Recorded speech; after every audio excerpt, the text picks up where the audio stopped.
In the hill country of Massachusetts, where winter comes early and stays long, where stone walls divide fields that farmers have wrestled from forest and frost, a child learns the grammar of making.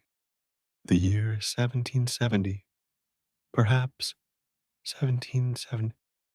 The boy is 5 or 6 years old.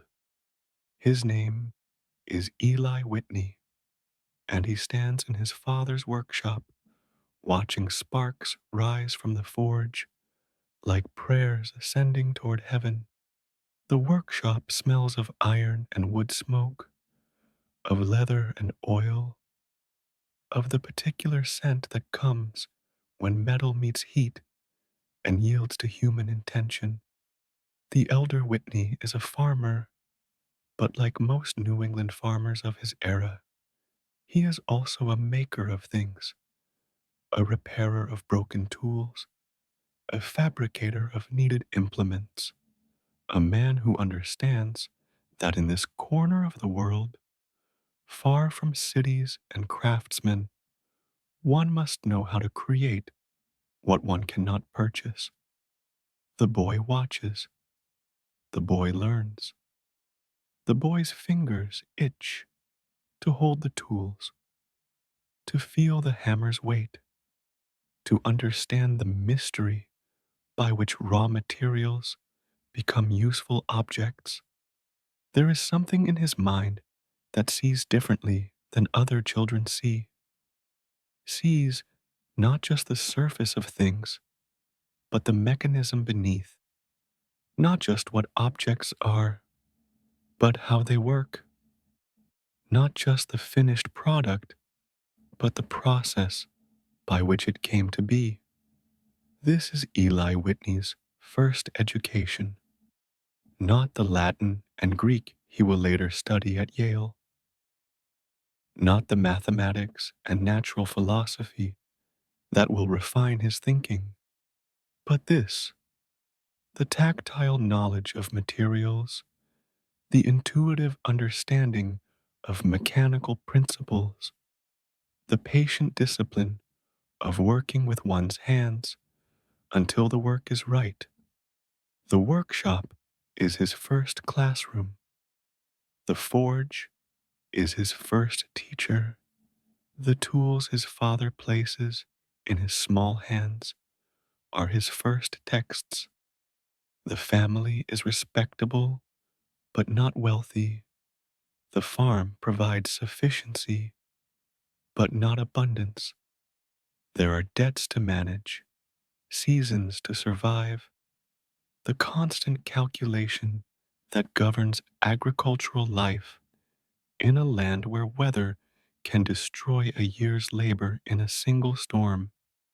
The boy grows up understanding that security comes from usefulness, that a man who can make and repair things will never be entirely without resources, that hands capable of skilled work are their own form of wealth.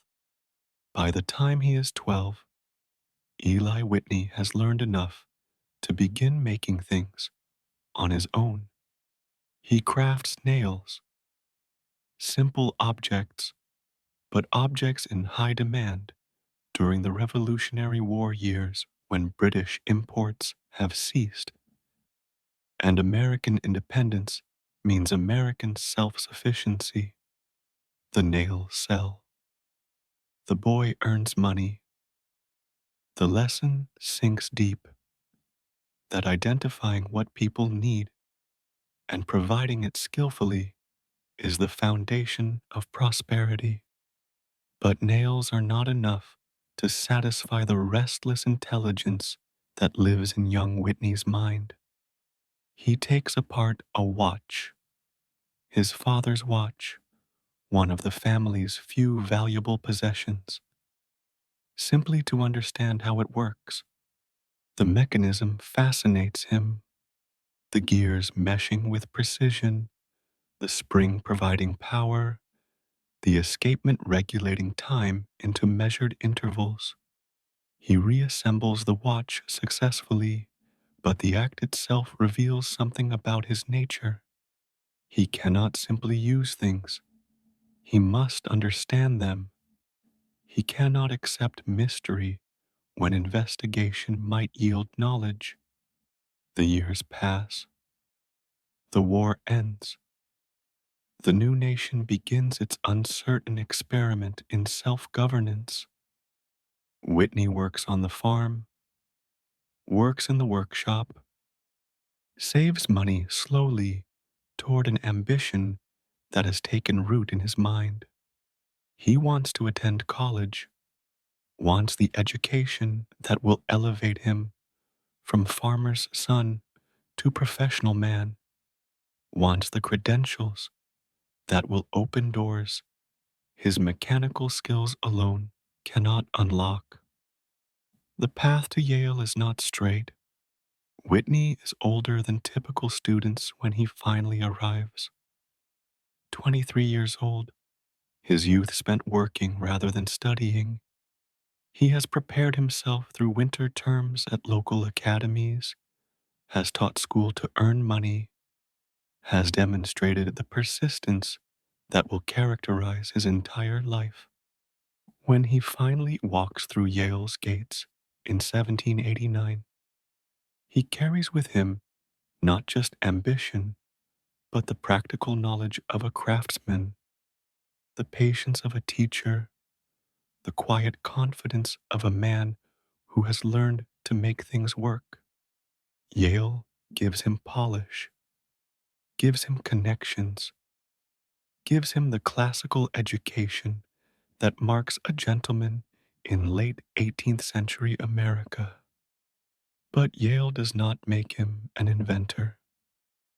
That gift was forged earlier in the workshop where sparks rose toward the ceiling, where a boy learned that problems have solutions if one thinks carefully enough, where young hands first shaped iron and discovered they could shape the world. We close this chapter as Whitney prepares to leave Yale, degree in hand, future uncertain. He has accepted a position as a tutor in South Carolina, a common path for educated young men seeking income while they determine their true vocation. He does not know that the position will fall through, does not know that circumstance will carry him to Georgia instead, does not know that within a year his clever hands will build a machine that will transform a nation and burden him with a legacy he can neither control nor escape. The forge has cooled for the night. The workshop stands empty, but the skills learned there travel southward with the young man, waiting to be called upon, waiting for the problem they were meant to solve. The thread begins to unspool. The story begins to weave itself toward its terrible and magnificent conclusion. The ship carries Eli Whitney southward in the autumn of 1792, away from everything familiar toward a land he has never seen. New England recedes behind him, its stone walls and ordered villages, its Puritan churches and rocky farms, its measured rhythms that have governed every year of his 27 years of life. Ahead lies the South, mysterious and alluring, promising the income he needs to establish himself in the world. The tutoring position awaits in South Carolina, or so Whitney believes. He has arranged to teach the children of a wealthy planter, has negotiated a salary that will allow him to save money, has planned his future with the careful calculation that characterizes his approach to all problems. But the plan, like so many plans, will not survive contact with reality. The position will dissolve before he arrives.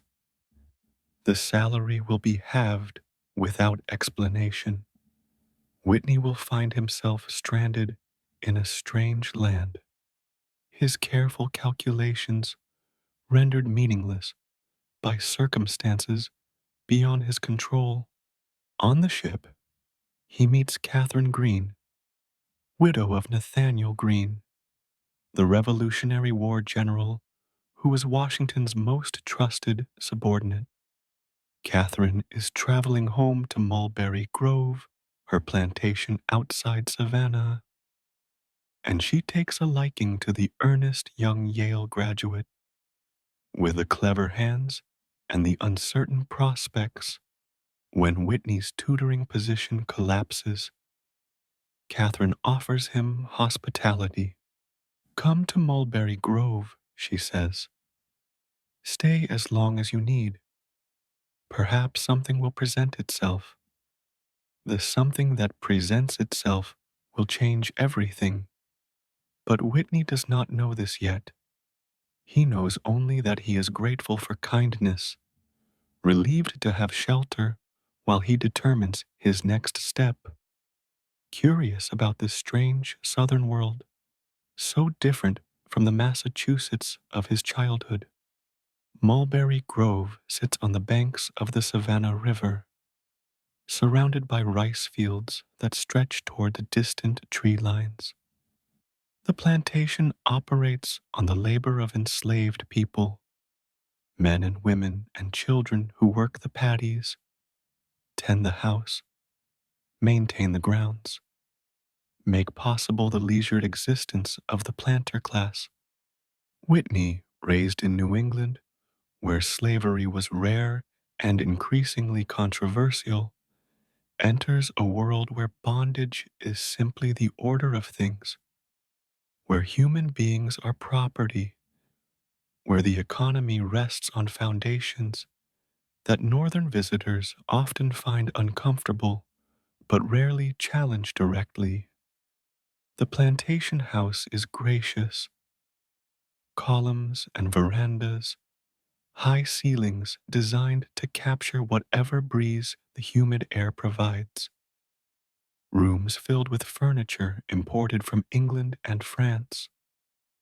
Catherine Greene presides over a salon of sorts, gathering the educated and ambitious men of the region for conversation and companionship. Among them is Phineas Miller, the plantation's manager, who will become Whitney's partner and eventually Catherine's second husband. The household is sophisticated, stimulating, a far cry from the Yale dormitories Whitney has left behind. It is here, in this atmosphere of leisure and cultivation, that Whitney first hears the problem that will define his legacy. The planters who gather at Mulberry Grove speak constantly of cotton, of its promise and its frustration, of the fortunes waiting to be made if only the fundamental obstacle could be overcome. The obstacle is simple to state. Short staple cotton, the variety that grows readily in the inland regions of the South, clings to its seeds with remarkable tenacity. Each cotton boll contains not just the valuable fiber, but dozens of seeds embedded within it, and separating fiber from seed requires extraordinary labor. A skilled worker, picking by hand all day, can clean perhaps 1 pound of cotton, far too little to make large-scale cultivation profitable. The long staple cotton that grows along the coast separates more easily, but it requires specific conditions that limit where it can be planted. The interior lands, vast, fertile, available, wait for a solution that no one has found. Whitney listens. Whitney observes. Whitney visits the cotton fields, examines the bowls, studies the relationship between fiber and seed. His mechanical mind, trained in his father's workshop, refined at Yale, honed through years of making and repairing, begins to work on the problem. He sees the seeds nestled in their cotton beds. He sees the fibers clinging, resisting, refusing to release their burden. And somewhere in the depths of his thinking, a solution begins to take shape. Catherine Green notices his interest, encourages his investigation. The planters who visit speak of Whitney's clever hands, his reputation for fixing things, his mechanical inclinations. Someone, perhaps Catherine, perhaps one of the planters, suggests that if anyone could solve the cotton problem, it might be this young man from Massachusetts with his curious mind and his capable fingers. The challenge has been issued. The problem has been defined. The inventor stands at the threshold of the creation that will make him famous and leave him frustrated, that will transform a region and doom a people, that will demonstrate both the power of human ingenuity and the impossibility of controlling what that ingenuity unleashes. We close this chapter with Whitney walking through cotton fields in early evening light. The white bowls glow softly against green leaves. The seeds hide within, patient and stubborn, waiting for the mechanism that will part them from their fiber. Somewhere in the workshops of Whitney's mind, gears begin to turn. The solution approaches, still formless, but gathering substance with each passing day. The road to Georgia has delivered him to this moment. The tutoring position that failed has become an invitation that will change history. The young man who learned to shape iron in his father's workshop is about to shape something far more consequential. The cotton waits, the seeds cling, the invention approaches through gathering twilight. 10 days, perhaps fewer. The accounts vary, as accounts often do when describing moments that later seem miraculous. What is certain is that Eli Whitney, working in a small building on the grounds of Mulberry Grove during the winter months of 1793, created a machine that would transform the world. The cotton gin, gin being short for engine, emerged from Whitney's hands with a simplicity that bordered on elegance, a directness of design that made observers wonder why no one had thought of it before. The principle was straightforward. A cylinder fitted with wire teeth, rotating against a metal screen. The teeth reached through the screen's openings, caught the cotton fibers, pulled them through gaps too narrow for the seeds to pass. The seeds fell away, defeated at last. A second cylinder, fitted with brushes and rotating in the opposite direction, swept the cleaned fiber from the teeth before they circled back for another pass. The machine could be operated by hand, could be powered by water or by horse, could be scaled up or down depending on need. It was, in its way, a perfect invention, solving its problem completely, requiring no rare materials, demanding no specialized knowledge to build or operate. We must pause here, in the quiet of that workshop, to feel what Whitney felt. The long hours of experimentation, of trying approaches that did not work, of refining ideas that showed promise.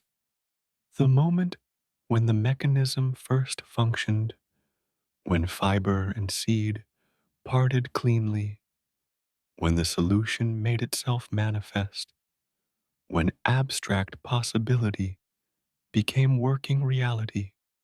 There is a particular joy in making something that works, in solving a problem that has resisted solution, in watching an idea take material form. Whitney knew that joy in those winter days, knew the satisfaction of the craftsman whose creation performs as intended.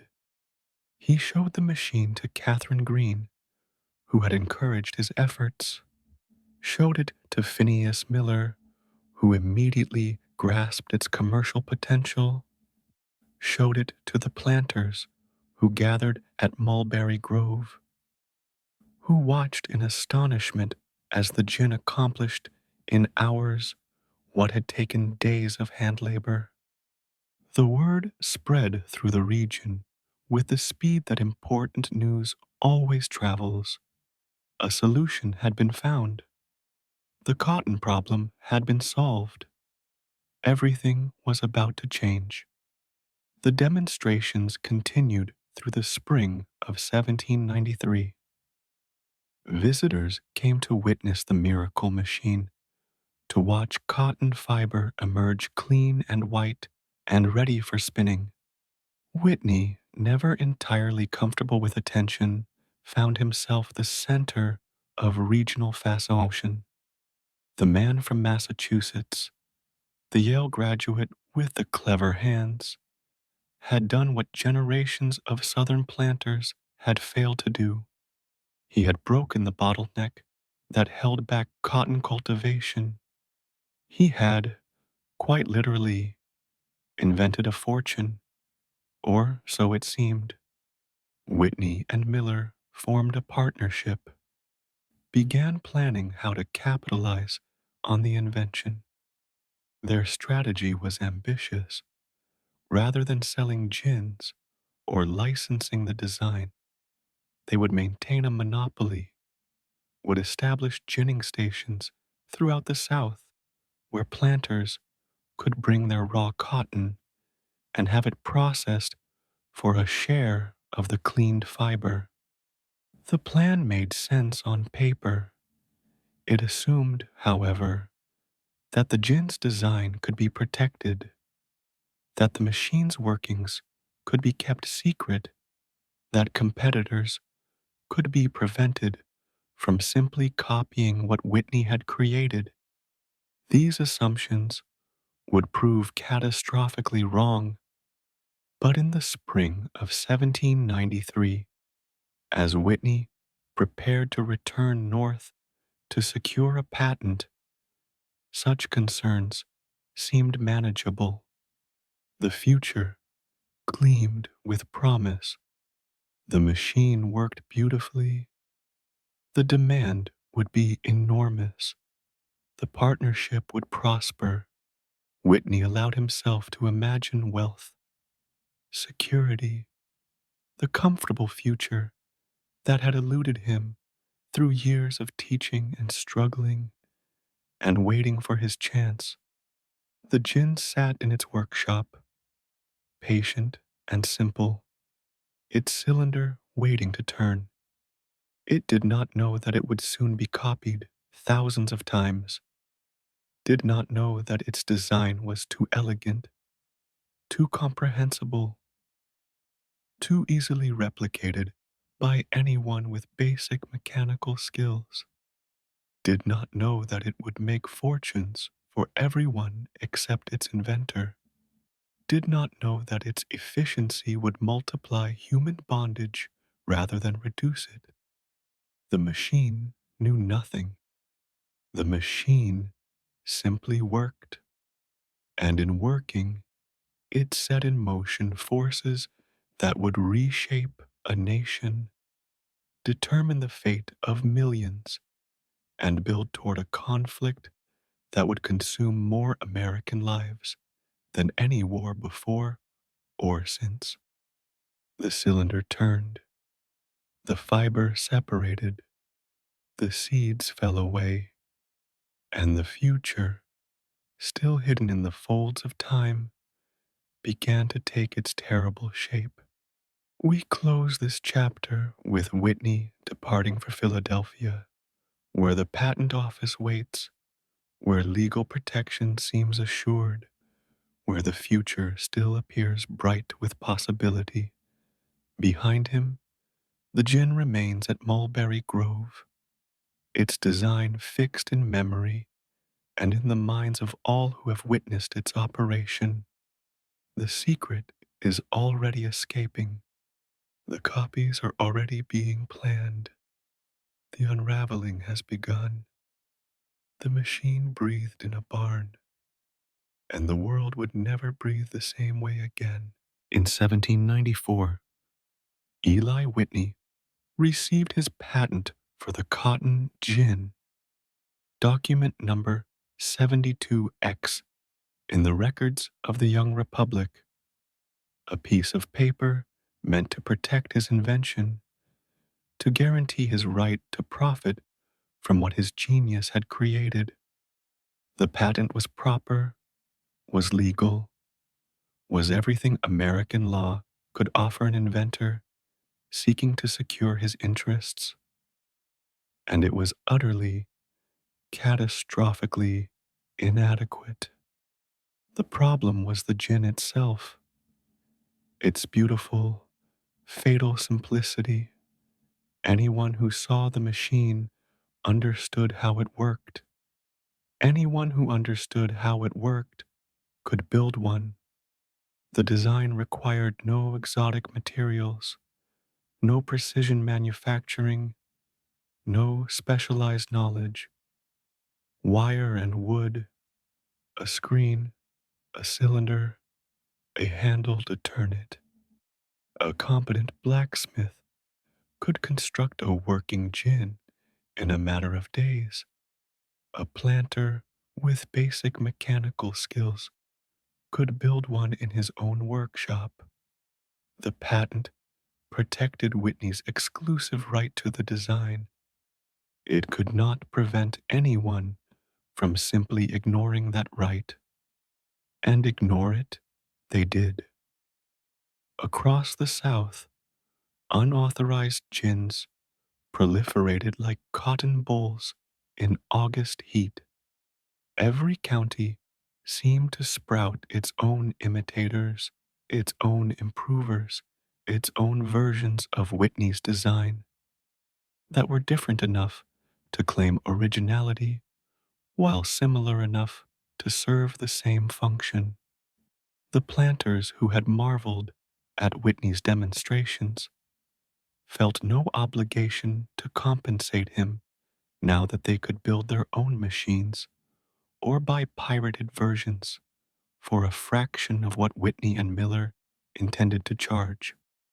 The lawsuits began almost immediately.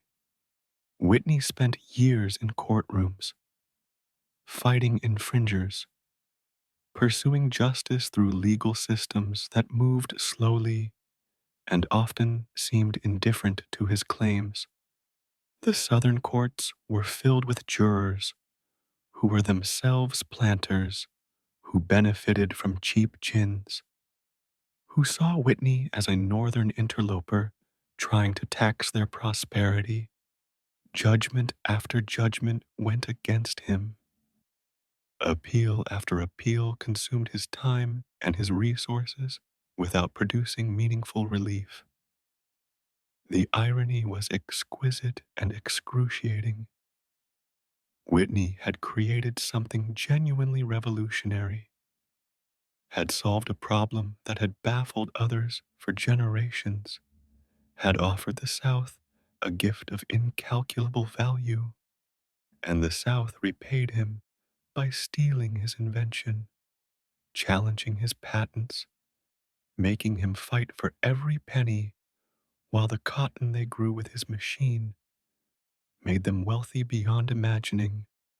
The partnership with Phineas Miller strained and eventually dissolved under the pressure. The ginning stations they had planned were rendered unnecessary by the proliferation of private gins.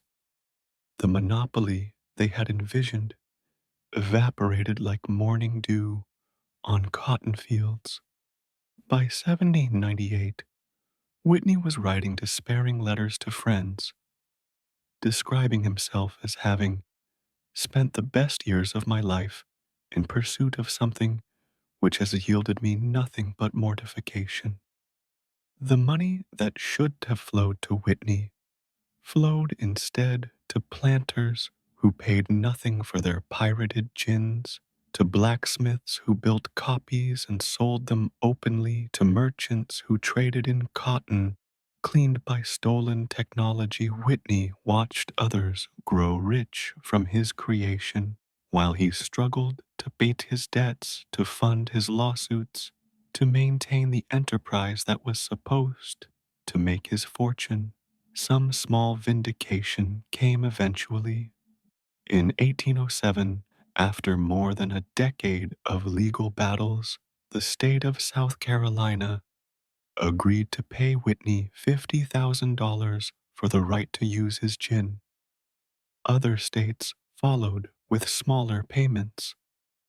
The recognition was welcome, but could not compensate for years of frustration, for opportunities lost, for the fortune that had seemed so certain and had proved so elusive. We must sit with this injustice, must feel its weight. Whitney had played by the rules, had invented something valuable, had secured legal protection, had attempted to profit fairly from his creation. The system had failed him utterly. The patent that should have been his shield became merely a piece of paper, valuable only as evidence of what he had created, powerless to prevent others from taking what was rightfully his. The experience shaped Whitney's later career in ways both visible and subtle. He would become deeply skeptical of relying on patents alone, would seek different arrangements for his future innovations, would approach the government as partner rather than mere protector. The optimism of the young inventor, the faith that merit would be rewarded and rights would be respected, gave way to harder understanding. The world did not work the way the young believed it worked. Justice was not automatic. Genius was no guarantee of prosperity. We close this chapter with Whitney turning away from cotton entirely, abandoning the struggle that had consumed a decade of his life. The gin would continue its work without him, would spread across the South, would process mountains of cotton, would enable the expansion of an agricultural system built on enslaved labor. But Whitney would receive almost nothing for what he had created. The inventor had given the world a transformation. The world had given him only frustration in return. The patent lies in archives now, a historical curiosity, evidence of an inventor's hope and a legal system's failure. The gins it was meant to protect multiplied without permission, without payment, without acknowledgement of the debt the South owed to the young man from Massachusetts. The thread of justice had broken, the machine kept turning, and Whitney walked away toward whatever future remained to him. Before the cotton gin, the American South was a patchwork of possibilities. Tobacco had exhausted the soil of the Chesapeake. Rice flourished only in coastal lowlands, where water could be carefully managed. Indigo had lost its market when British subsidies vanished with American independence. The great plantations of the colonial era were struggling to find crops that would sustain their way of life. The institution of slavery, though deeply rooted, seemed to many observers to be approaching its natural end, economically uncertain, morally indefensible, destined to fade as the new nation found its footing. The cotton gin changed everything. Within a decade of Whitney's invention, cotton production in the United States increased eightfold. Within 2 decades, it had increased 40-fold. The cotton that had been too expensive to clean profitably became the most valuable export commodity in the nation. The fiber that had been a curiosity became the foundation of an empire. The South transformed from a region of struggling plantations into the engine of global textile production. We must trace this transformation slowly, must feel its weight and scale. The cotton moved westward with the frontier from the coastal states through Georgia and Alabama into Mississippi and Louisiana, eventually reaching Texas. Wherever the climate was warm enough, wherever the soil was suitable, wherever the land could be cleared and planted, the white bulls appeared. Forests fell to make way for fields. Rivers were bridged and dammed to serve the cotton economy. Towns arose where only wilderness had been, their entire existence justified by the crop that surrounded them. The statistics tell part of the story.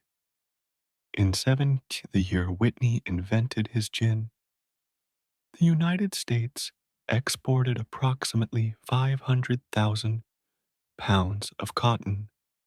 By 1800, that figure had risen to nearly 18 million pounds. By 1820, it exceeded 127 million pounds. By 1860, on the eve of the Civil War, American cotton exports had reached nearly 2 billion pounds annually, representing more than half of all American exports, feeding textile mills across Britain and Europe, clothing the world in fabric grown in the American South. But statistic cannot capture the physical reality of what the cotton kingdom became, the fields stretching toward horizons that seemed to recede with each step forward, the rows so long that workers could not see their ends, the white bowls glowing against green leaves in summer, against brown stalks in autumn when picking season arrived, the wagons heavy with harvested cotton creaking toward gins that separated fiber from seed, the bales stacked at river landings, waiting for steamboats to carry them to New Orleans, to Mobile, to ports where ships would take them across the ocean to hungry mills. The cotton created wealth almost beyond imagining. Plantation owners built mansions with columns and porticos, filled them with furniture imported from Europe, sent their children to be educated in northern schools or abroad. The cotton factors who handled sales and financing in port cities became wealthy and powerful. The merchants who supplied the plantations, the bankers who provided credit, the shippers who carried the crop to market, all prospered in the cotton kingdom's golden age. But the wealth was not shared, could not be shared, for the cotton kingdom rested on a foundation of bondage that its prosperity only deepened and extended. The gin that processed cotton more efficiently did not reduce the demand for labor. Instead, by making cotton profitable On a scale previously impossible, it created demand for more labor than the South had ever required. The machine that should have freed human hands instead multiplied the chains that bound them. We will speak more of this in the chapter that follows. For now, we observe only the transformation of the landscape, the emergence of an economy that would dominate the region and shape the nation, the rise of King Cotton to his throne. The gin sat in plantation workshops across the South, its cylinders turning, its teeth pulling fiber from seed, its quiet mechanism enabling an empire that stretched from the Atlantic to the Mississippi and beyond. The White Sea spread across the South, beautiful and terrible. The cotton fields in moonlight seemed to glow with their own soft luminescence. The wealth accumulated in ledgers and bank accounts. The system that produced it all seemed permanent, seemed invincible, seemed destined to last forever. It would not last forever. Nothing lasts forever. But those who lived within the Cotton Kingdom's golden age could not imagine its end, could not imagine that the very prosperity they celebrated contained the seeds of its destruction, could not imagine that the machine that had created their world would ultimately help destroy it. The White Sea rose higher with each passing year. The Cotton Kingdom expanded toward distant horizons, and the people who built that kingdom, both those who profited and those who suffered, lived within a system whose consequences were still unfolding, whose final accounting still waited in the gathering future. Now we must speak of what cannot be avoided, what must be acknowledged even in the quiet voice we use for the night hours. We must speak of the human cost that underwrote the Cotton Kingdom's prosperity. We must name what the gin's efficiency truly meant, not liberation from labor, but labor multiplied beyond any previous measure. We must witness, as best we can across the distance of centuries, what it meant for millions of human beings to be trapped in a system that Whitney's invention transformed from declining institution into expanding empire. Before the cotton gin, slavery in America was, by many accounts, beginning its long decline. The revolutionary generation that had declared all men created equal struggled with the contradiction of holding human beings in bondage. Several northern states had abolished slavery or begun gradual emancipation. The prices paid for enslaved people had fallen in many areas.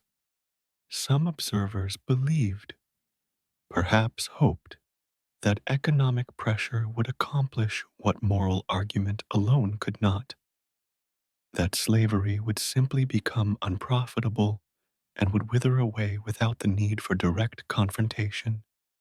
The cotton gin ended those hopes, made slavery more profitable than it had ever been, created demand for labor that could only be met through bondage, transformed an institution that some had imagined dying into one that grew stronger and more entrenched with each passing decade.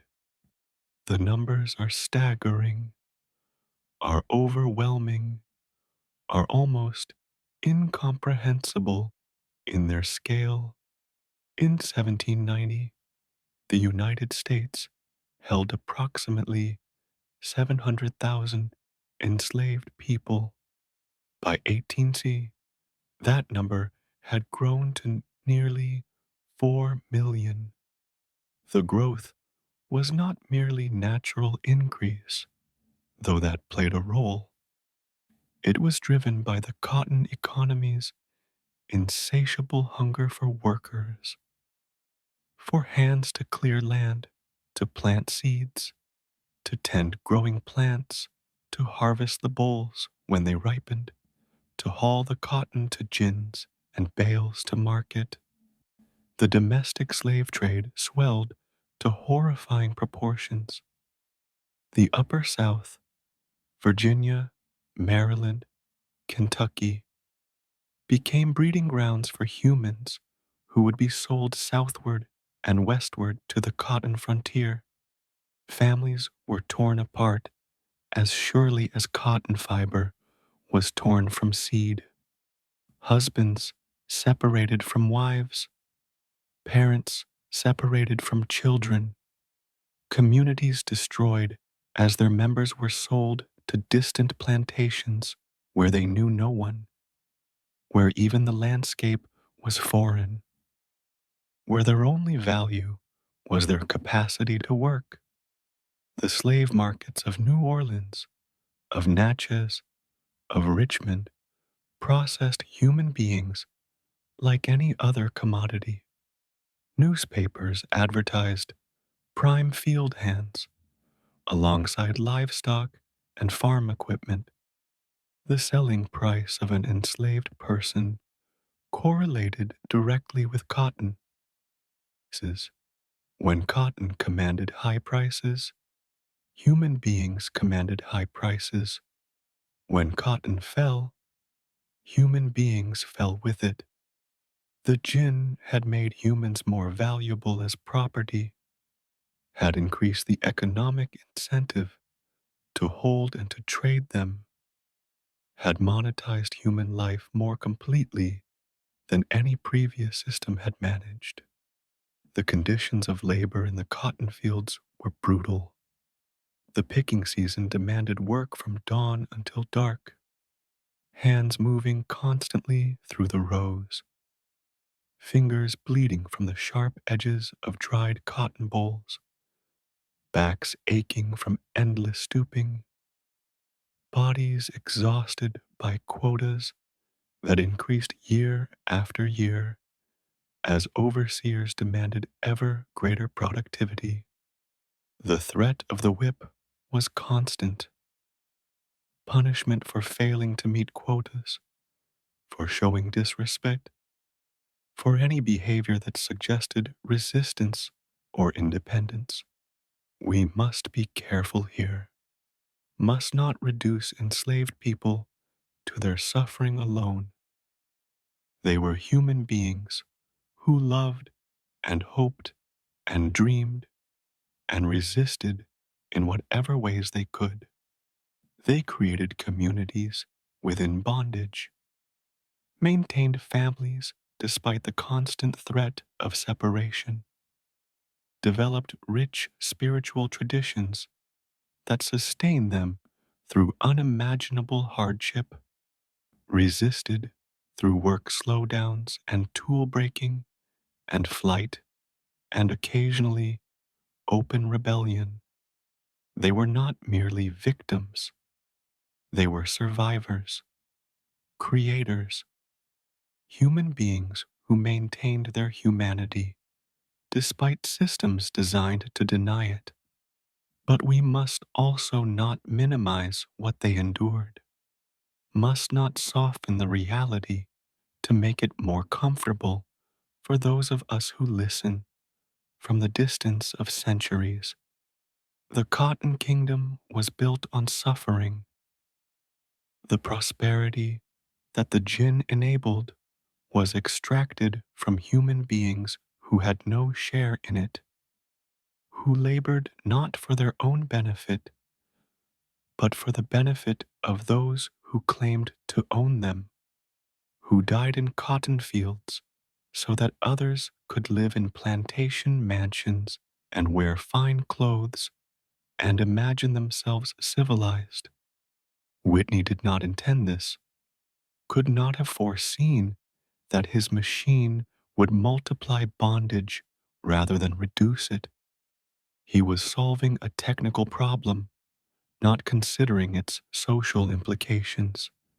The consequences that followed were not his design, but the design of a system that took his invention and used it for purposes he had not imagined. But intention does not determine consequence. The gin existed. The gin worked. The gin made cotton profitable, and cotton's profitability made slavery expand in ways and to scales that nothing else could have produced. The chain of causation is clear, is undeniable, is part of the legacy that Whitney left to history, whether he wished it or not. We close this chapter in silence, in the quiet that is the only appropriate response to suffering on such scale. The cotton fields at twilight, workers moving through the rows, their shadows long upon the ground. The gin house where the day's harvest waits to be processed. The chains that bind the workers invisible but present in every aspect of their lives. The system that Whitney's invention transformed and extended and made more terrible than it had ever been before. The chains grew with the cotton. The suffering grew with the prosperity. The machine turned, and human lives were fed into it, like fiber fed into the gin. The seeds fell away, the costs accumulated, and the reckoning, still decades away, approached slowly through the gathering years. Follow the cotton now across the Atlantic to the industrial cities of England, where another transformation awaits.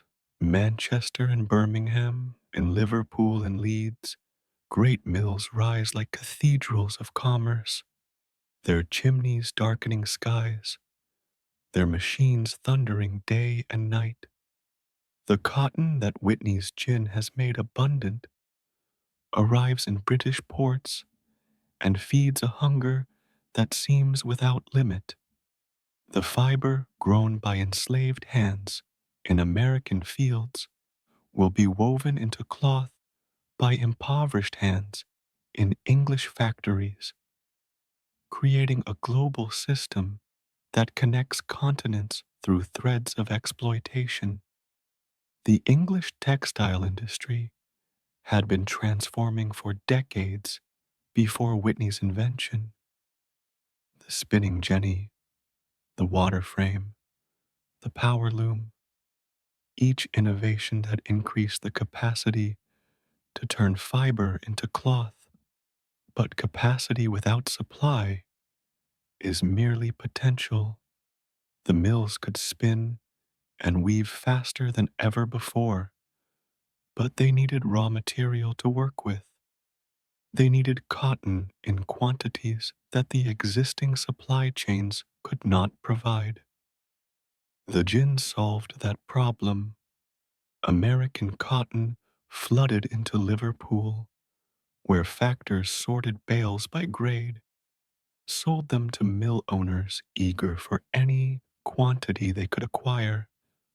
The price of cotton fell as supply increased, making cloth cheaper, making the mills more profitable, creating demand for ever more cotton, driving the expansion of the American cotton kingdom in an accelerating cycle that seemed to have no end. The mills themselves were marvels and horrors in equal measure. The machinery was ingenious, thousands of spindles turning simultaneously, powered by water or steam, producing thread in quantities no previous generation could have imagined. The factory system was revolutionary, concentrating production in single locations, imposing discipline on workers who had previously labored in their own homes at their own pace, creating the template for industrial organization that would spread across the world. But the workers who tended the machines suffered grievously. Many were children, some as young as 5 or 6, whose small fingers were useful for piecing together broken threads, whose small bodies could crawl beneath machinery to clean accumulated fiber. The hours were long, sometimes 16 hours a day, 6 days a week. The air was thick with cotton dust that filled lungs and caused the diseases that would eventually be recognized as occupational hazards. The noise was deafening, the danger constant, the pay barely sufficient for survival. The mill girls of Lancashire became a recognizable type. Young women who left rural villages for factory towns, who exchanged agricultural poverty for industrial poverty, who worked until their health failed, or until they married, or until they could no longer bear the conditions. Their lives were difficult, were constrained, were shaped by forces beyond their control. But they were not enslaved. They could leave if they chose, could seek other employment, could exercise some measure of agency that was denied entirely to the people who grew the cotton they processed. The connection between American plantations and English factories was direct and undeniable. The cotton that enslaved people picked was the cotton that factory workers spun. The profits that plantation owners accumulated enabled the purchases that factory owners made. The system was integrated, was international, was dependent at every point on exploitation of some human beings for the benefit of others. Liverpool became the cotton capital of the world, not for growing cotton, but for trading it. The merchants of Liverpool built fortunes on cotton brokerage, grew wealthy from the traffic in fiber that arrived in their harbor, and departed for mills throughout Britain and Europe. The docks teemed with bales. The warehouses overflowed with cotton, awaiting sale or shipment. The city's prosperity rested on the cotton trade, as surely as the South's prosperity rested on cotton growing, and the cloth that emerged from the mills spread across the world. British cotton fabric reached markets in Africa, where it was traded for goods and for human beings who would be transported to the Americas in the continuing horror of the slave trade. Reached markets in Asia, where it undercut traditional weavers and disrupted economies that had provided cloth for millennia. Reached markets throughout Europe and the Americas, clothing populations in fabric so abundant and so cheap that clothing itself was transformed from relative luxury to everyday commodity. The gin sits in a Georgia workshop, but its effects spin outward without limit. One invention connects to others. One innovation enables others. The system grows more complex and more interconnected with each passing year. The cotton flows from American fields to British ports, to mills to markets around the world. The wealth accumulates in some hands, while poverty deepens in others.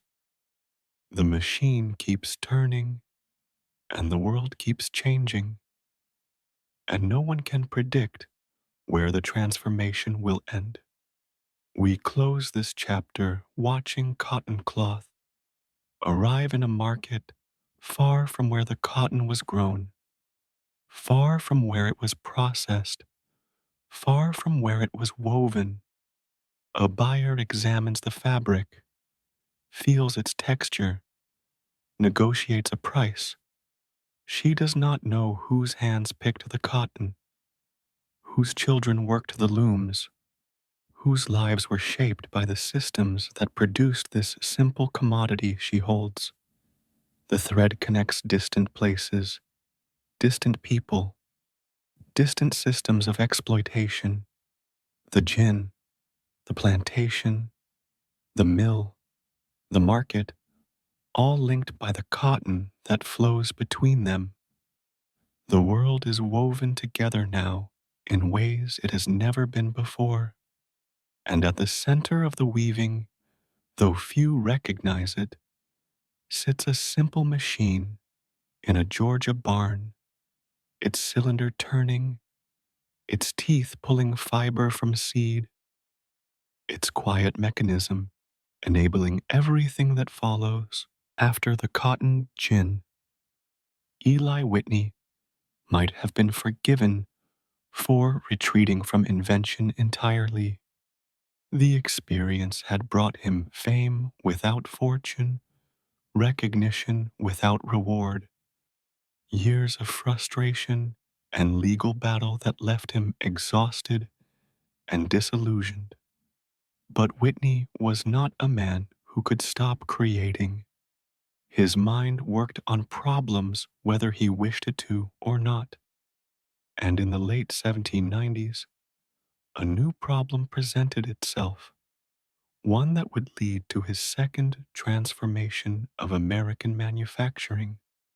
The problem was guns, or more precisely, the problem was how guns were made. In the traditional method, each musket was crafted individually by skilled artisans who shaped and fitted each component by hand. The lock of one musket would not fit the stock of another. The barrel made for this weapon could not replace the barrel of that one.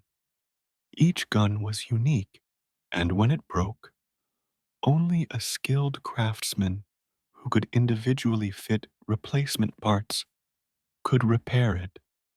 For a young nation that might need to arm its citizens quickly, that might face threats requiring rapid military expansion, this system of individual craftsmanship was dangerously inadequate. The government needed guns, many guns, quickly produced, reliably functional. The traditional methods could not scale to meet such demand. Whitney saw an opportunity. In 1798, he approached the government with an audacious proposal. He would manufacture 10,000 muskets using a revolutionary principle. Each component would be made to such precise specifications that the parts would be interchangeable. Any lock would fit any stock. Any barrel would replace any other. The guns could be assembled quickly from standardized parts.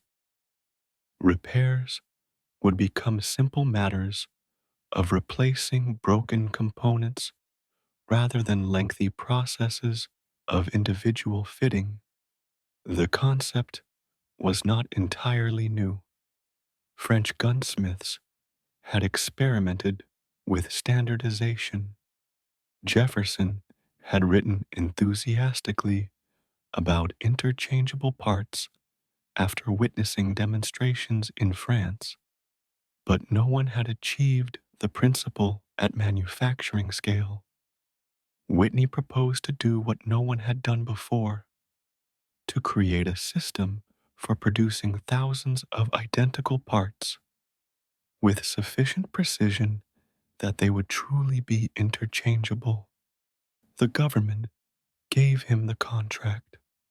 Whitney retreated to New Haven, Connecticut, where he established a factory on the Mill River, where he would spend most of his remaining years developing the methods that would transform American manufacturing.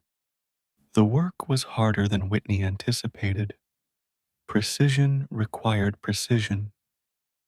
Tools that could cut metal to exact specifications, gauges that could measure tolerances accurately, systems that could replicate results consistently across thousands of components.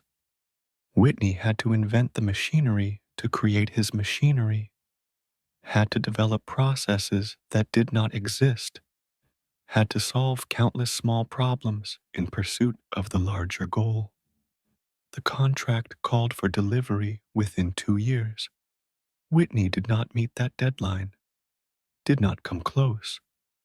The 10,000 muskets took nearly a decade to complete, as Whitney struggled with the challenges of implementing his vision.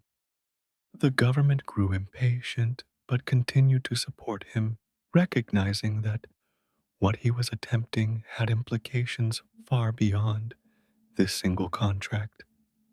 In 1801, Whitney traveled to Washington to demonstrate his progress. Before President John Adams, before President-elect Thomas Jefferson, before members of Congress and military officials, he laid out musket components in piles, locks here, stocks there, barrels elsewhere. He then assembled working weapons by selecting parts at random from each pile, demonstrating that any lock would indeed fit any stock, that interchangeability was not merely theory, but achieved reality. The demonstration made a powerful impression. Here was proof that manufacturing could escape the limitations of individual craftsmanship, that production could be systematized and scaled, that American industry could produce goods in quantities that European methods could not match. The American system of manufacturing, as it would come to be called, began with Whitney's demonstration of muskets assembled from interchangeable parts. The implications extended far beyond guns. The principle of standardized, interchangeable components could be applied to any manufactured product, to clocks and sewing machines, to agricultural equipment and industrial machinery, eventually to automobiles and electronics, and every mass-produced object that fills our modern world. Whitney did not invent mass production single-handedly, but he was among its pioneers, its proof of concept, its demonstration that the principle could work. The cotton gin had changed agriculture. Interchangeable parts would change industry.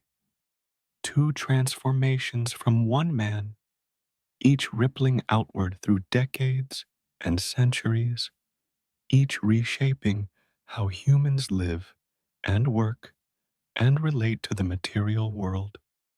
We close this chapter with Whitney at his factory in New Haven, machinery humming around him, workers producing parts that would assemble into weapons, systems functioning that he had spent years developing. He is no longer young. The years of struggle have worn him, but he has created something lasting, not just the muskets themselves, but the methods for making them, the factory system that will outlast any individual product, the principles that will transform manufacturing for generations to come, the gin and the gun, the agricultural revolution and the industrial revolution. both emerging from the same restless mind, the same capable hands, the same persistent will to solve problems that others could not solve. Whitney stands between two transformations, having enabled both, having controlled neither. The machines turn, the systems function, the future approaches on standardized rails. The decades following Whitney's death in 1825 see his twin legacies, the cotton gin and interchangeable manufacturing, intertwine and diverge in ways he could not have imagined. The cotton kingdom grows ever more powerful, ever more dependent on enslaved labor, ever more convinced of its own righteousness and permanence. Meanwhile, northern factories embrace Whitney's manufacturing principles, creating industrial economy fundamentally different from the agricultural South. Two systems, two visions, two Americas, and the tension between them builds toward breaking. The Cotton Kingdom at its height seemed invincible. The great plantations of Mississippi and Louisiana produced wealth that dazzled visitors from Europe and the North. The planters built mansions that rivaled European estates, filled them with books and art and music, sent their sons to Harvard and Yale and the great universities of Britain. The culture they created was gracious and refined, at least for those who benefited from it. King Cotton ruled the South, and his reign seemed destined to last forever. But the kingdom contained contradictions that its defenders preferred not to examine too closely. The wealth was concentrated in few hands. Most white Southerners owned no enslaved people, worked small farms, lived lives far removed from plantation luxury. The economy depended entirely on a single crop, vulnerable to price fluctuations, weather disasters, soil exhaustion. The moral foundation was rotten, however elaborately it was defended. The argument that slavery was a positive good, beneficial to the enslaved, ordained by God, grew more strident as it grew more desperate. Meanwhile, the North was transforming along different lines. The manufacturing principles Whitney had pioneered spread through New England and the mid-Atlantic states. Factories multiplied, producing goods that were increasingly diverse and increasingly affordable. Cities grew as workers left farms for industrial employment. The economy diversified, became resilient, created middle class that the South could not match. The two sections developed different cultures, different values, different visions of America's future. The South looked backward, defended tradition, resisted change that might threaten the slave system that underwrote its prosperity. The North looked forward, embraced innovation, celebrated progress that was constantly transforming how people lived and worked. The section spoke increasingly different languages, read increasingly different literature, worshipped in increasingly different ways. The political conflicts of the 1840s and 1850s centered on the question of slavery's expansion. Would new territories entering the Union be slave or free? Would the Cotton Kingdom extend across the continent, or would its boundaries be thinned while the free labor North expanded without limit? Compromises were reached and broken, violence erupted in Kansas and in Congress. The center could not hold. Whitney's machines faced each other across the growing divide. The cotton gins of the South processed the harvest that generated the wealth that financed the planter class that demanded slavery's protection and expansion.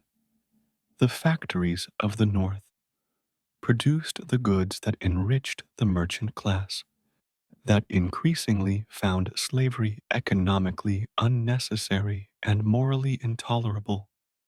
The muskets made on Whitney's principles armed the militias that would eventually become the armies that would settle the question by force. The shadow lengthened through the 1850s. John Brown's raid on Harper's Ferry, the Dred Scott decision, Lincoln's election, South Carolina's secession. One by one, the Cotton States withdrew from the Union, formed the Confederacy, prepared to defend their way of life against what they perceived as Northern aggression. The Cotton Kingdom was betting everything on its white gold. The planters believed that the world's dependence on Southern cotton would bring European intervention, would force Northern acceptance, would preserve their system against all challenges. Cotton is king, declared Senator James Henry Hammond of South Carolina, and the king sits supreme. But the king's foundation was weaker than his defenders believed. The North had more factories, more railroads, more population, more industrial capacity. Whitney's manufacturing principles had created an economy that could produce weapons and supplies in quantities the agricultural South could not match. The muskets, made on principles of interchangeable parts, would arm the Union soldiers who would eventually destroy the Cotton Kingdom that Whitney's gin had helped create. We close this chapter on the eve of war, with cotton bales stacked on southern wharves and muskets stockpiled in northern arsenals. Whitney has been dead for 35 years, but his creations march toward their terrible meeting.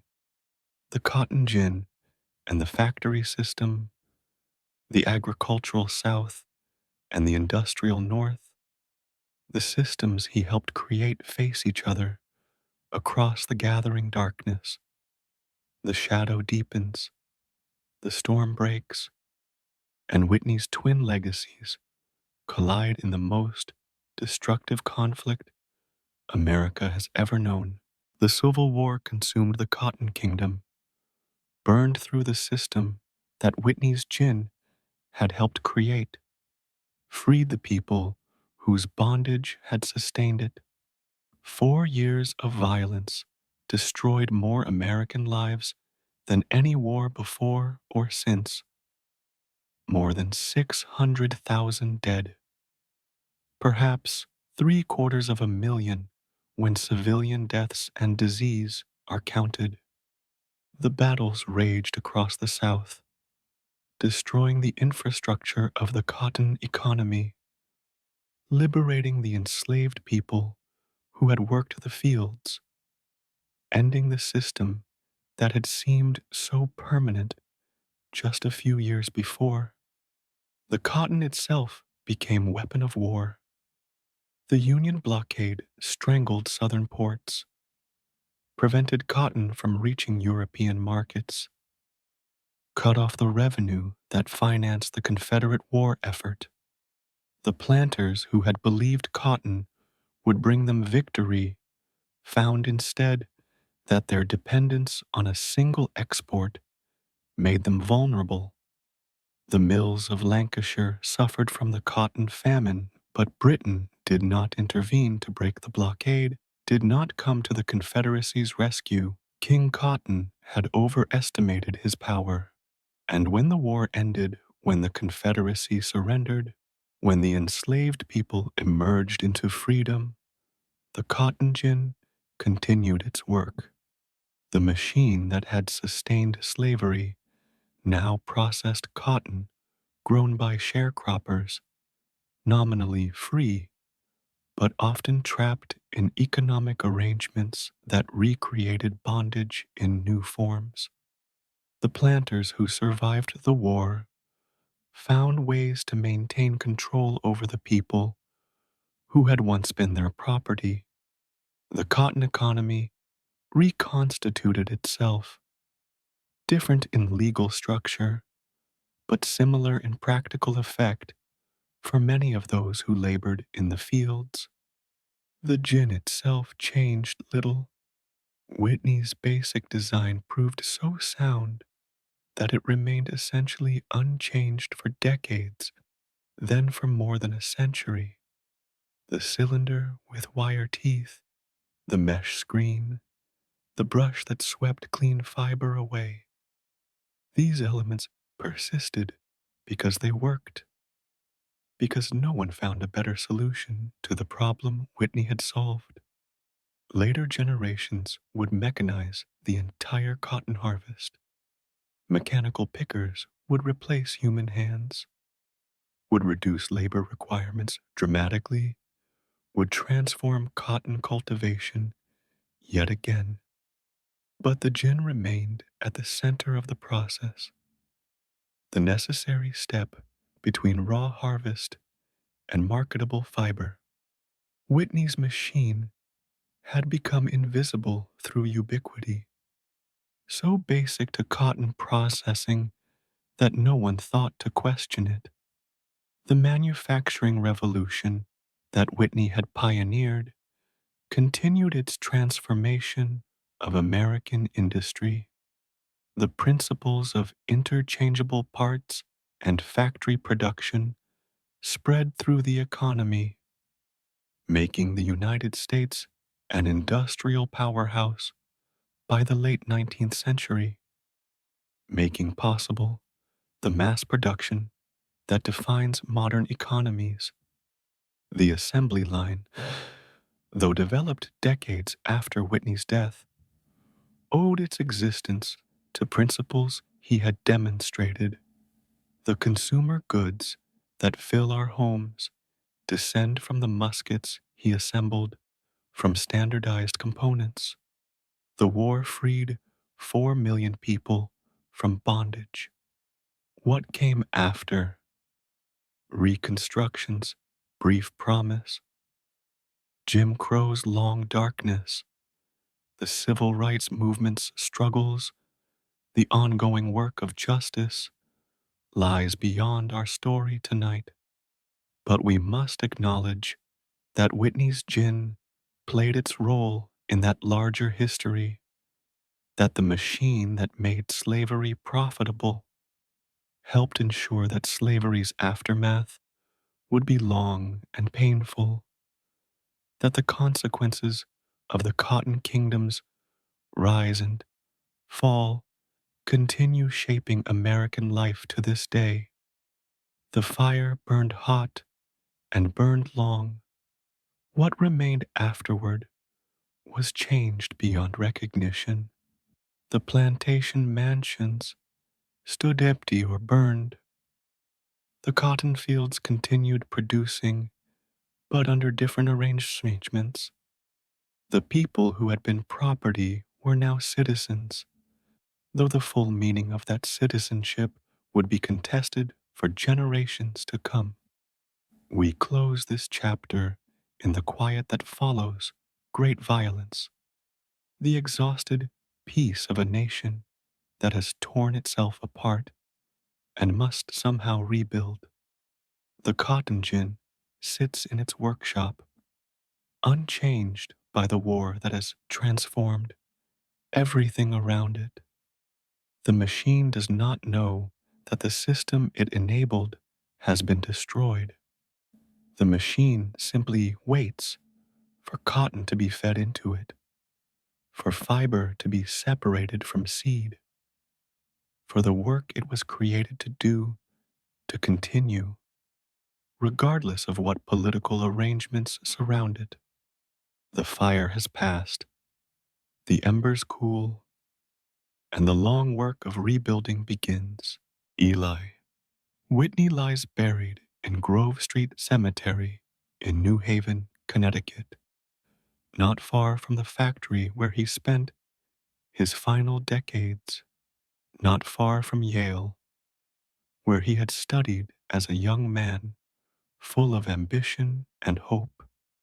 The headstone is modest, makes no grand claims about transforming the world, bears no image of cotton gin or musket.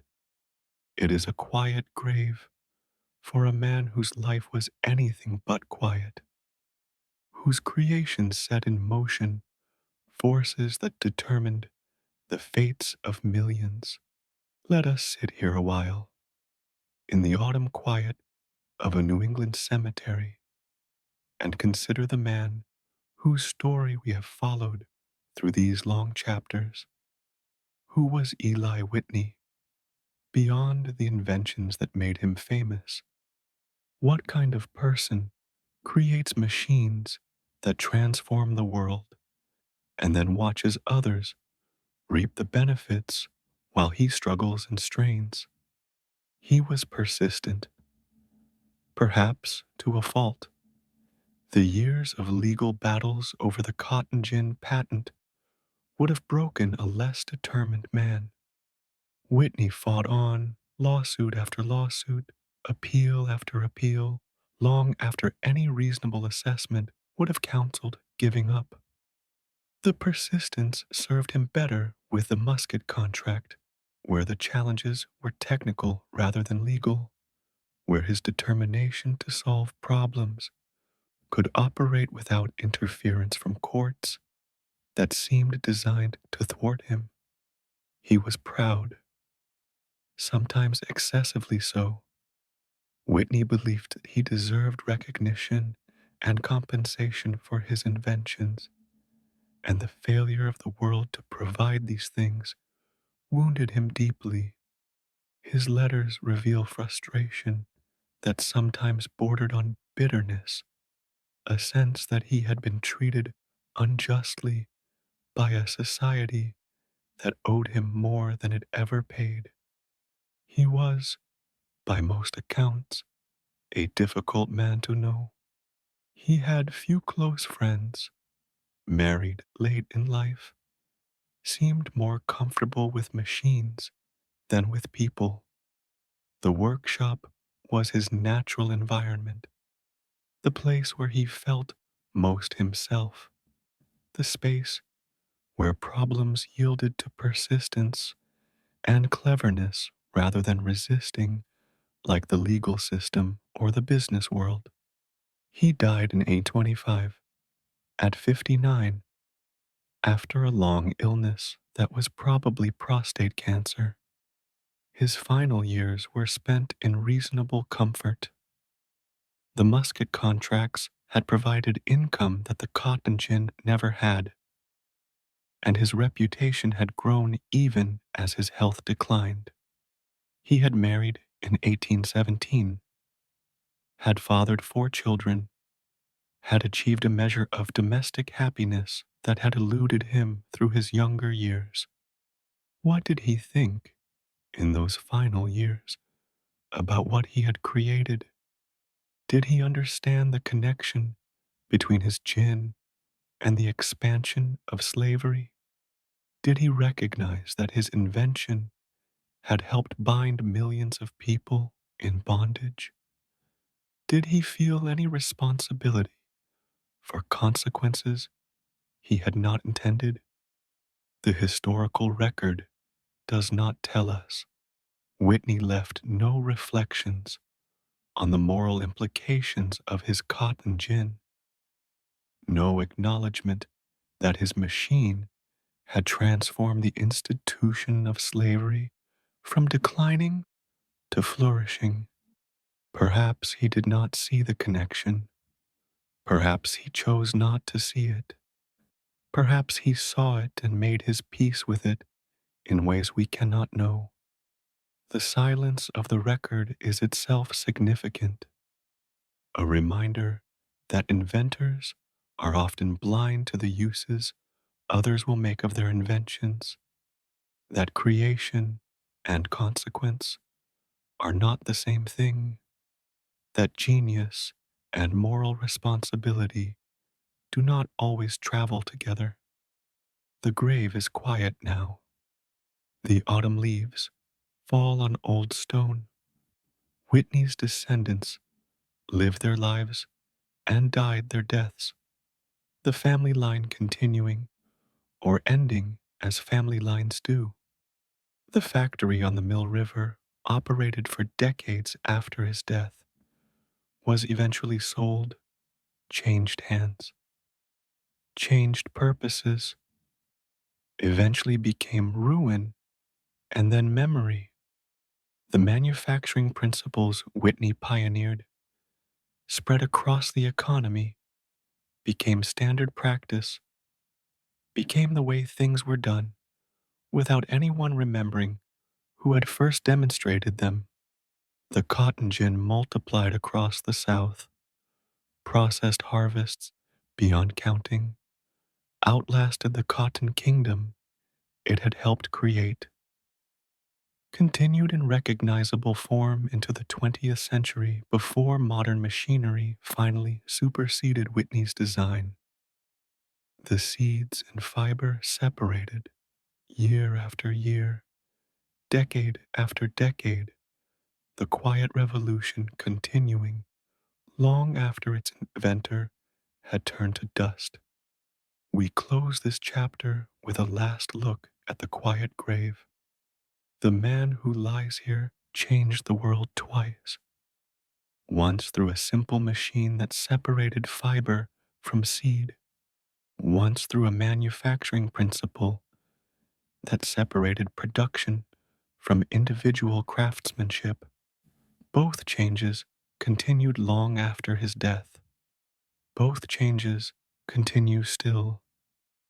In the cotton that clothes us and the standardized products that fill our lives, he could not have known what would follow, could not have controlled it if he had known, could only invent and let invention take its course. The grave is quiet, the legacy is not. In the final stillness of this journey, we gather the threads that Eli Whitney's creations wove into the fabric of the modern world. We trace how the cotton gin's consequences ripple outward still in the economic structures that trace their origins to the cotton kingdom, in the racial inequalities that descend from slavery's long shadow, in the global cotton industry that still clothes humanity in fiber separated from seed by descendants of Whitney's design. We trace how standardized manufacturing became the foundation of industrial civilization, how the logic of interchangeable parts gave rise to assembly lines and mass production, to consumer economies and global supply chains, to the world of identical products that surrounds us every day. The threads are tangled now, impossible to separate cleanly. Whitney's gin did not cause slavery. The institution existed for centuries before he was born, but it transformed slavery, expanded it, deepened it, made it more profitable, and therefore more entrenched. Without the gin, would slavery have faded as many predicted? Would the Civil War have been averted? Would the long nightmare of Jim Crow have been different? The questions are unanswerable, but they persist. The historian can trace influences Without determining what alternative histories might have unfolded, we can only know what happened, not what might have happened instead. Whitney's manufacturing principles similarly transcend simple evaluation. The factory system that emerged from his work created unprecedented prosperity, but also unprecedented exploitation. Mass production made goods affordable for ordinary people, but also created conditions of labor that horrified reformers and inspired revolutions. The standardization that Whitney pioneered made modern life possible, but also made workers interchangeable, replaceable, subject to rhythms and disciplines that previous generations would have found intolerable. The consequences are mixed, are complex, are still unfolding as manufacturing continues to evolve. Tonight, as we approach the end of this journey, cotton fields still stretch across the American South. Fewer than in the Cotton Kingdom's prime, but present still, their harvests now gathered by machines rather than by human hands. The cotton still flows through gins that would be recognizable to Whitney, their principles unchanged even as their scale and power have multiplied. The fiber still travels to mills, no longer primarily in Lancashire, but in China and India and Bangladesh, where it becomes cloth that circles the globe before returning to American stores, where consumers purchase it without thought for where it came from or what it cost to produce. And factories still operate on principles Whitney demonstrated. The interchangeable parts, the specialized machines, the systematic production that enables modern abundance, the assembly lines that produce our cars and computers, our phones and appliances, all descend from the muskets Whitney assembled before skeptical audiences in 1801. The standardization that makes modern life possible began in workshops where a persistent inventor refused to accept that complexity required individual craftsmanship. What should we make of Eli Whitney, this quiet man from Massachusetts who changed the world twice and profited from neither change as much as he deserved? He was neither saint nor villain, was genius of a particular kind, mechanical, persistent, practical, but not a prophet who could foresee where his inventions would lead, was frustrated for much of his life by the gap between what he had created and what he had received, was proud and difficult, and ultimately unknowable across the distance of 2 centuries. His inventions outlasted him, outlasted the systems they helped create, continue their work in transformed forms to this day. The cotton gin and the factory system, 2 revolutions from one restless mind, continue shaping how we live, how we work, how we relate to the material world that surrounds us. Sleep now. Let the story settle into the layers of memory where history resides. The cotton fields are quiet at this hour, their white bowls waiting for morning harvest. The factories have dimmed their lights, their machines paused until the next shift begins. The grave in New Haven is silent, its occupant long past concern for the legacy he left behind, but the echo remains. In every cotton garment, every standardized product, every consequence of the cotton kingdom's rise and fall, the echo of Whitney's inventions persists. Some sounds never fully fade, some inventions never stop inventing.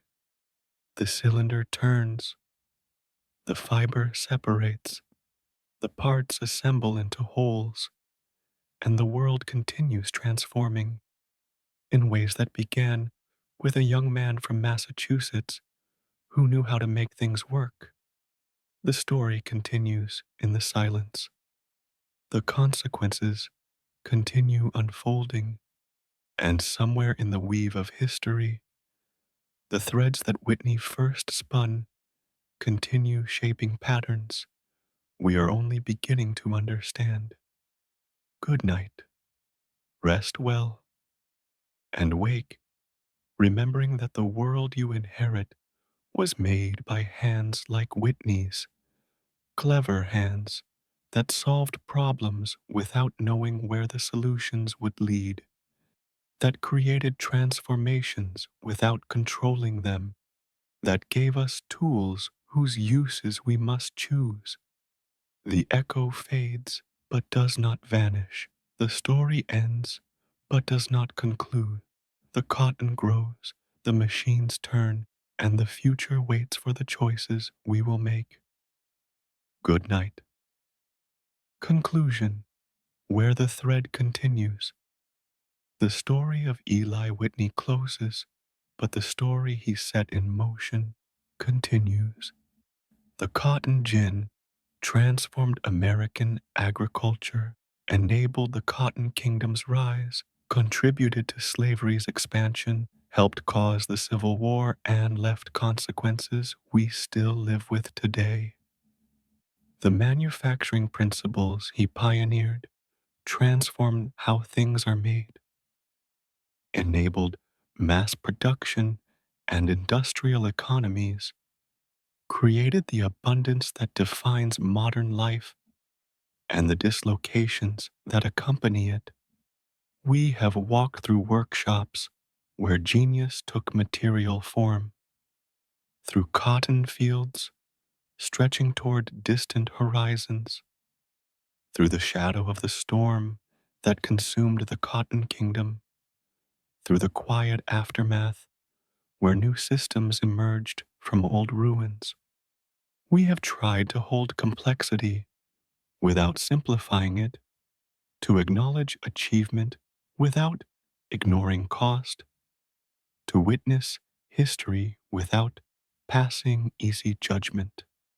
Whitney could not have known what would follow from his inventions. No inventor can know such things. The consequences of creation exceed the intentions of creators. The tools we make are used for purposes we do not choose. The transformations we enable unfold according to logics we cannot control. What remains is responsibility, not for what Whitney did 2 centuries ago, but for what we do with the world he helped create. The cotton still grows, the factories still run, the choices about justice and exploitation, about abundance and distribution, about technology and humanity remain ours to make. Sleep now and let the long story rest. The morning will bring its own concerns, its own choices, its own continuations of histories we inherit without choosing. The thread Whitney spun continues weaving, and we are both weavers and woven, makers and made, products of the past and creators of the future.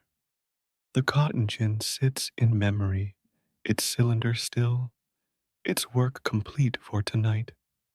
The factory waits for morning, its machines patient, its production paused. The grave in New Haven holds its silence, keeping whatever thoughts Whitney carried to his rest. And we, who have followed this story through its long unfolding, carry it forward into whatever comes next. The echo continues. The thread extends. The transformation proceeds. Good night, sleep well, and wake remembering.